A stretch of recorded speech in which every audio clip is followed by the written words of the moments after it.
izan nintzen atxilotua lanetik etxera noiala nire amazte eta bi umeekin uztailaren 3. 87. Pentsatu nuen Hendaian entratuko niula eta handik Madrilera, ez? Baina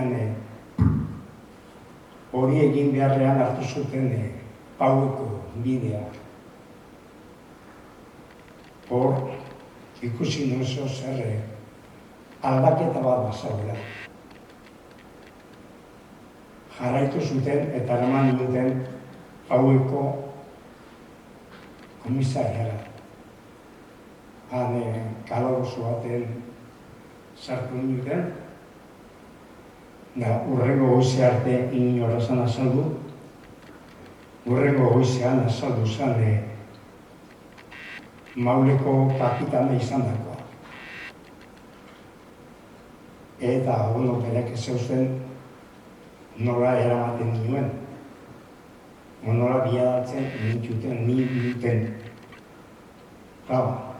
Atxilotu nintuten pilosik eta ortosik.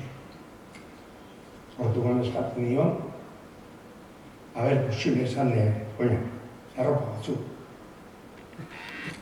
Eta baietza, orduan etorri ziren, erropakin emaztea eta pilar.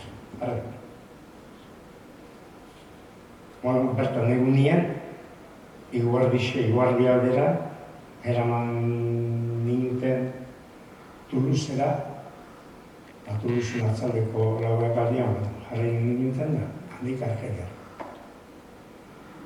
Argelian itxotxa zebesan aeroportuen, eta hango militarra ziren hartu ninduten, polizia frantxesa bestalde abiatu zuten,